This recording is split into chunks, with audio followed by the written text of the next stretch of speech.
Hola, ¿qué tal, estimada audiencia de YouTube? Mi nombre es Jonathan de Jesús, estudiante de la Universidad Veracruzana en la Facultad de Ciencias Químicas de la ciudad de Orizaba, Veracruz. En esta ocasión les presento el tema de Ascariasis ascaris lumbricoides, para el cual les preparé la siguiente presentación. La ascariasis es una infección provocada por el parásito Ascaris lumbricoides. Las infecciones leves pueden ser asintomáticas, mientras que los síntomas iniciales de una ascariasis pueden ser la tos o las sibilancias. Uno de los síntomas tardíos que puede presentar una persona con ascariasis consiste en el dolor secundario o la obstrucción de la luz gastrointestinal. Los seres humanos comúnmente se infectan de Ascaris lumbricoides cuando ingieren sus huevos. Esto ocurre comúnmente cuando consumen alimentos contaminados por heces fecales humanas. Aunque la infección también puede ocurrir cuando las manos o los dedos con suciedad contaminada se ponen en la boca. Es muy común también escuchar que a este parásito se le conozca como lombriz intestinal debido a su forma alargada que lo hace similar a la lombriz de tierra. En su morfología, el Ascaris lumbricoides es el parásito más grande que puede parasitar el tubo digestivo de un ser humano.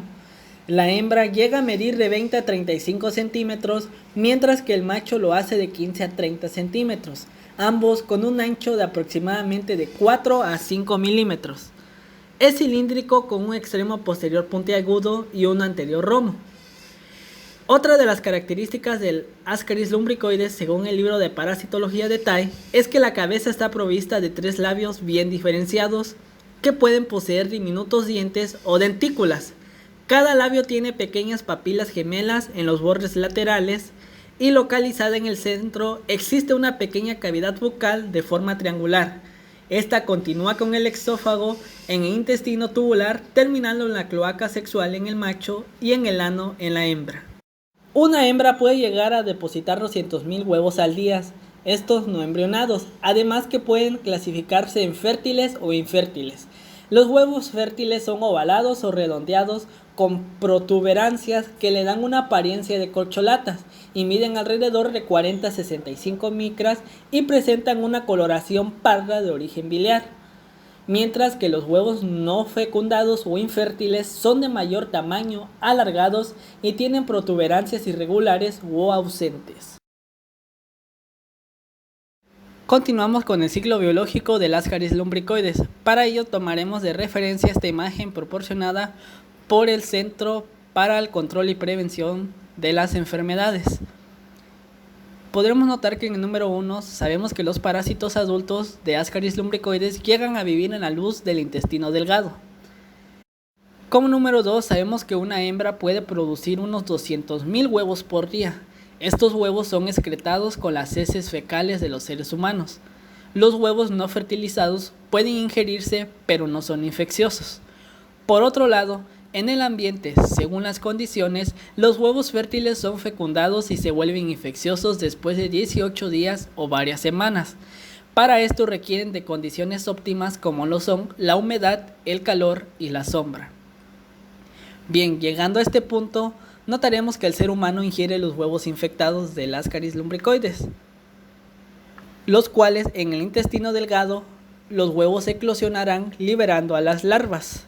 Estas larvas penetran la pared intestinal migrando a la circulación portal hacia el hígado, donde luego llegan a la circulación sistémica para posteriormente llegar a los pulmones, donde van a continuar su maduración de 10 a 14 días.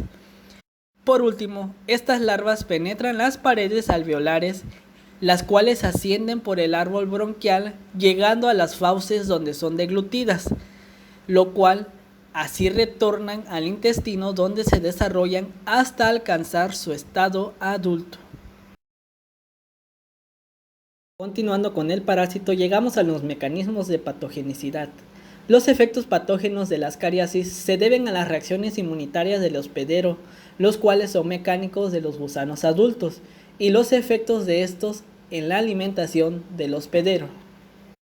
Para comprender mejor esta parte, sabemos que el parásito adulto produce distintos tipos de acción patógena en el hombre.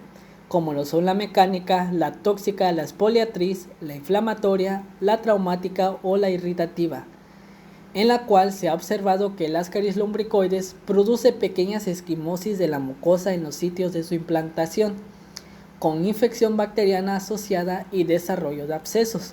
Cuando un paciente es sensible o hay parasitosis masiva, se aprecia una marcada acción irritativa de la mucosa intestinal que clínicamente se puede apreciar o manifestar por el síndrome diarreico, anorexia, palidez, pérdida de peso y malestar general.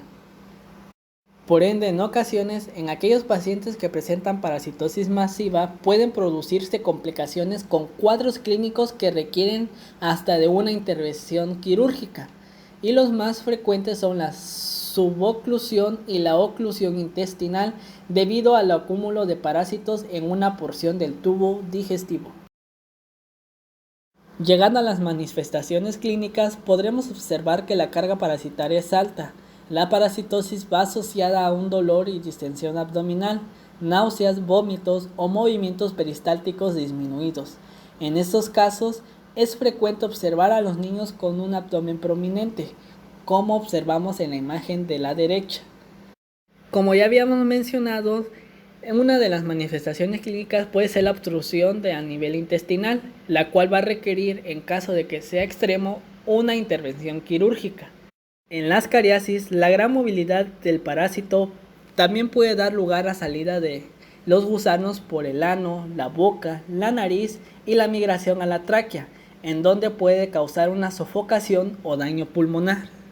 Dentro de mecanismos que contrarrestan el sistema inmune, durante el recorrido que hace el Ascaris hacia el intestino para su maduración y finalización del ciclo, tenemos un incremento de los niveles de inmunoglobinas séricas IgE, IgG, IgA e IgM, además de la eosinofilia y producción de citocinas IL4 e IL5, que terminan por estimular al subgrupo Th2 de las células T cooperadoras de la CD4.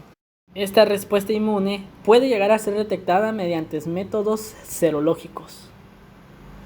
Por la infección de estos parásitos, las inmunoglobinas de tipo E provocan la liberación de mediadores por las células cebadas que pueden llegar a ocasionar eosinofilia a medida que las larvas se desplazan a través de los pulmones, llegando a obstruirlas. Incluso una vez que las larvas vuelven al intestino delgado, maduran hasta convertirse en Ascaris adultos. Estos Ascaris adultos pueden llegar a habitar el intestino delgado, donde depositan más huevos que estarán presentes en las heces, llegando otra vez a iniciar un ciclo.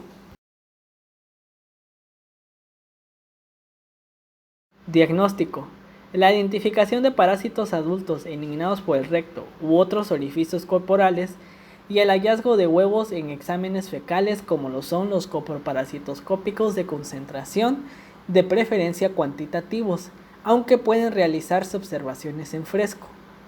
Por otro lado, un diagnóstico para la obstrucción intestinal u otras migraciones erráticas de este parásito, se requieren pruebas funcionales como lo son los estudios imagenológicos, como los rayos X o las ecografías.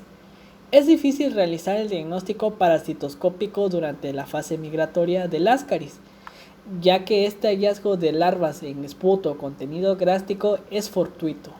En esta etapa del ciclo es frecuente encontrar la eosinofilia del 30 al 50%. Dicho conteo puede disminuir o desaparecer cuando las formas adultas del Ascaris lumbricoides se desarrollen. Uno de los medicamentos más adecuados contra esta parasitosis son la piperacina, el tetramizol, el pirantel y el mebendazol.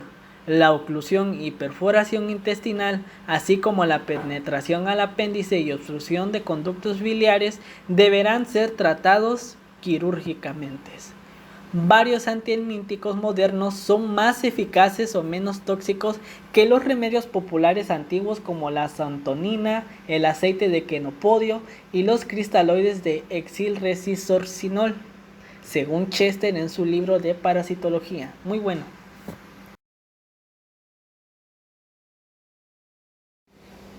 Prevención. Citando a Pumarola en 1991, ya muchos años, pero con una frase que tiene totalmente la razón para la prevención ante la parasitosis. Una educación sanitaria, en este sentido, es de gran importancia. Y sí, simplemente la prevención es lavarse las manos antes y después de ir al baño, lavarse las manos antes de comer, desinfectar bien los alimentos y más que nada la higiene personal, además de la higiene o el aseo del hogar, como lo son desinfectar los baños, desinfectar todas las cosas que ocupemos o que vayamos a ocupar a la hora de ingerir alimentos, como las cucharas, los tenedores, los sartenes, los platos, etc. Epidemiología. Para finalizar, el Ascaris lumbricoides sabemos que es un parásito y es el más común de todos los helmintos, distribuyéndose en zonas tropicales y templadas de todo el mundo, pero sobre todo en aquellas donde hay medio rural y que desgraciadamente las condiciones socioeconómicas e higiénicas son deficientes. Hablando de mi país, México, se estima que el 33% de la población está parasitada y que solo de ese 33%, el 6% de los infectados presenta una parasitosis masiva. Sé que este es un tema muy extenso y realmente lo es. Para ello en la cajita de descripción les dejo un link con un resumen elaborado por mí en el cual abarca más sobre este parásito y sobre dicha enfermedad del Ascaris lumbricoides. Bien, por mi parte esto fue todo, aquí les dejo con una buena sonrisa estos momazos.